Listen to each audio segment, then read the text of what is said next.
حضرت عیسیٰ کو لوگوں نے اللہ کا بیٹا بنایا تو ان میں تو کچھ نہ کچھ بات تھی، کیونکہ وہ بن باپ کے پیدا ہوئے، بہت بڑا معجزہ تھا نا جی، باپ ہی نہیں ہے تو انہوں نے بیٹا کہہ دیا۔ لیکن یہ کیا بات ہوئی کہ عزیر کو ماں باپ بھی تھے، کوئی الگ بات بھی نہیں تھی، کیوں یہودیوں نے عزیر کو بیٹا بنایا؟ کیونکہ اللہ خود کہتا ہے قالت الیہود عزیر ابن اللہ وقالت النصارى المسیح ابن اللہ۔ یہ یہودی کہتے ہیں کہ عزیر اللہ کے بیٹے ہیں اور نصارہ کہتے ہیں کہ عیسیٰ اللہ کے بیٹے ہیں، ذالک قولہم بافواہہم، یہ سب ان کے منہوں کی باتیں ہیں۔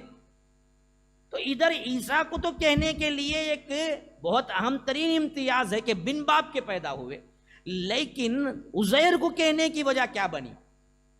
تو میں ہمیشہ کہا کرتا ہوں یاد رکھو، یہ واحد پوری بنی اسرائیل میں ایک شخصیت تھے جن کو تورات حفظ تھی، تورات کا واحد حافظ، جس واسطے انہوں نے کیا کہہ دیا کہ یہ اللہ کا بیٹا ہے۔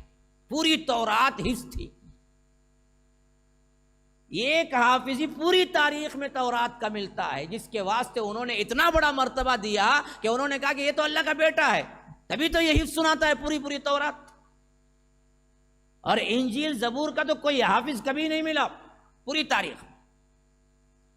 تو حفظ کی ذمہ داری اس حیثیت سے دوسری آسمانی کتابوں کو اللہ تبارک و تعالی نے یہ نہیں دیا تھا، یہ امتیاز صرف قرآن کو دیا، جس میں اللہ تبارک و تعالی نے اس کی حفاظت کی ذمہ داری کو انسانوں کے سینے لیے، بل ہی آیات بینات فی صدور الذین اوتوا العلم، یہ آیتیں ہیں روشن جو اہل علم کے سینوں میں ہیں۔ یا رب کیا تعریف ہے ان کی بھی جن کے سینوں میں قرآن ہے، ان کا مرتبہ کوئی مرتبہ ہے، اندازہ کر سکتے ہیں؟ اللہ کہتا ہے ہم نے سینوں کے اندر ان آیت، اسی واسطے اسپین کے زمانے میں جب ہم پر کیا ہے سب سے بڑا ظلم ہوا مسلمانوں پر، قرآن نہیں، قرآن کی ایک حرکت، ایک لفظ بھی کسی پیپر پہ ملی تو انہوں نے کیا کیا، جلا کے اس کو راکھ کر دیا۔ کوئی ایک طباعت کے اعتبار سے کوئی ایک چیز قرآن کی نہیں بچی، لیکن پھر بھی جیسے ہی وہاں پر انقلاب ہوا، ہزاروں قرآن ایک ہی دن میں پرنٹ ہوئے۔ وجہ کیا تھی؟ ویسے زمانے میں بھی مسلمانوں نے سینوں میں قرآن کو رکھا، یہ مٹایا نہیں جا سکتا۔ اس کی حفاظت کا ذمہ رب نے لے کر اس کا انتظام سینوں کو منتخب کیا۔ السلام علیکم ورحمۃ اللہ وبرکاتہ۔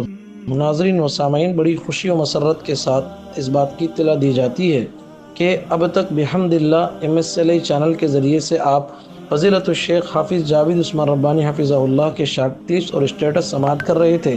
اب آپ لوگوں کی آسانی کے لیے حافظ جاوید عثمان ربانی شارٹ کلپس کے نام سے ایک الگ چینل اوپن کیا گیا ہے، جس کے ذریعے سے آپ شارٹ کلپس ہی پائیں گے۔ تفسیری خطابات کے لیے آپ MSLI چینل کی طرف رجوع کریں۔ آپ تمام سے گزارش ہے جلد از جلد ہمارے اس چینل کو سبسکرائب کریں اور بیل آئیکن کے ذریعے سے روزانہ کے اپڈیٹ حاصل کریں۔ جزاکم اللہ خیرہ۔